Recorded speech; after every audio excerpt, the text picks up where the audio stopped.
Well, you know our next guest. He's known for his many popular roles, most recently as the former judge of America's Got Talent, and of course there's Baywatch and Knight Rider, his singing career. This man has a lot of things up his sleeve. Please welcome David Hasselhoff. Good. Hey, All right. How are you? Welcome to the show. Now that I'm off, thank you very much.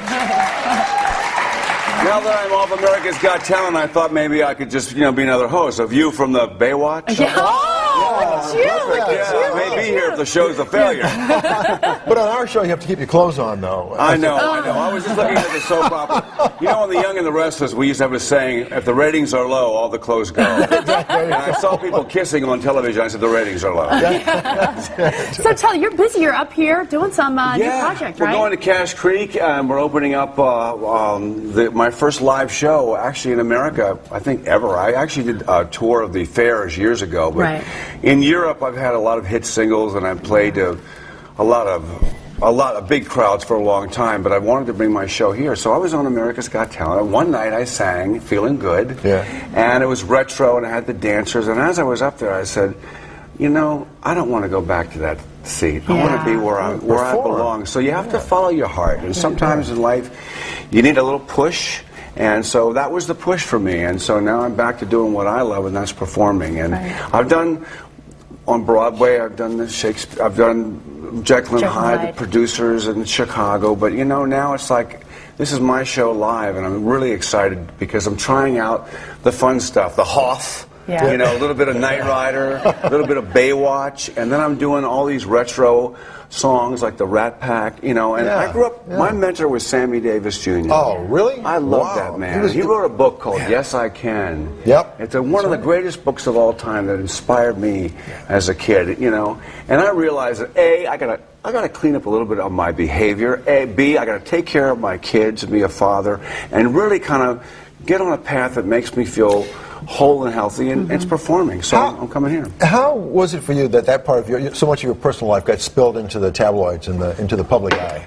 I guess because I'm famous. No, I know that's right. No, it's true. What was it like for you? There's no anonymity in this world. You know what I mean? In other words, if everything that you do is documented, they're going to try. They're going to can turn that a little around, no matter what. But does that kind of tick you off, though? It ticks me off when my children are involved. Exactly. But it also makes me feel bad that I got my children involved. So, I'm doing a new show on A&E. In fact, it's a reality show that's going to highlight my children's quest to becoming singers, because they both tried for years to become singers. They've worked at it. They're really good, and we tried this out, and they can sing really well. Wow. So they said, Dad, would you help me? And I thought, how could I help them? And how could I also show the world that what you read is not really what the Hasselhoffs are about? Right. And A&E came to me and said, we'll do a show like that.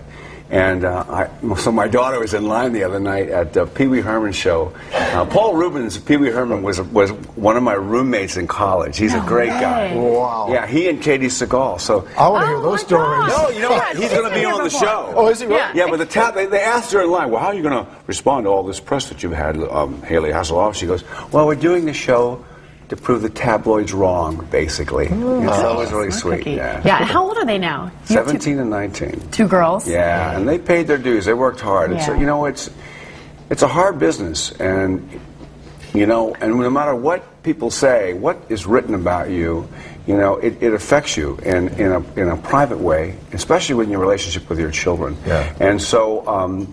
And it's also a good wake-up call, when your kids come around and say, hey, Dad.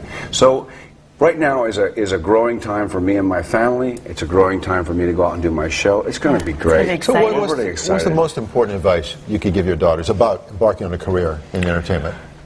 It's never give up. To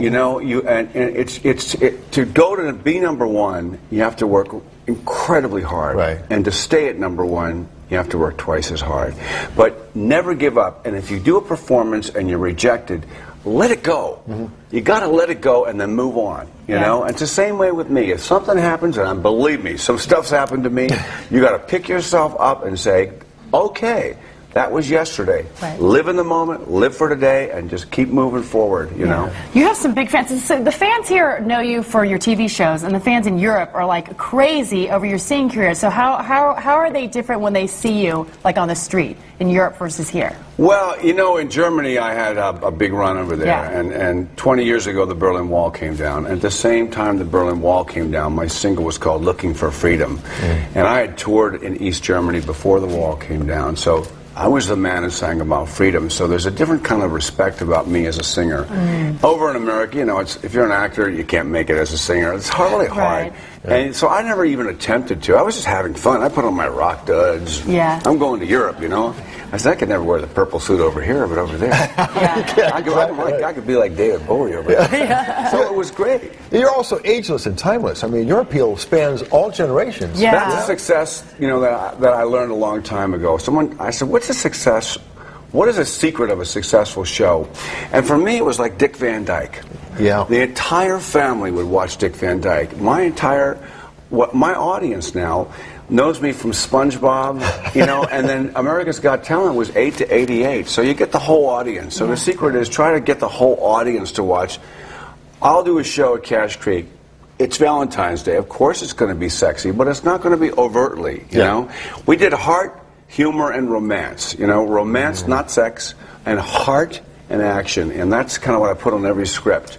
And that's kind of what the show's about, except it's a lot of fun, and it's worth the price of admission to see the outtakes on Knight Rider. That's going to be so much fun. That's going to be so much. And Baywatch, of course, is like all over the world. Do you still is it weird seeing yourself in other countries and other languages running around in a bathing suit? You know, it is when you go to a place like Abu Dhabi and they're wearing like, you know, the burqas, and they look. I said, how do you know me? They go, Baywatch. And then they pull it, and they say, look at this. And they pull their burqas back and they, blonde hair. It's amazing the influence that we have. Even the soldiers, I work with the wounded warriors, the guys who've lost their arms and legs. I work a lot with these guys. And they told me that walking down the streets in Iraq, they know who I am. You know, so we are influencing the world in a positive way. You know, so it's wonderful things that you're doing, and we can't wait to see you. Valentine's Day, 8 p.m. at Cache Creek. That's in Brooks. David Hasselhoff. All right.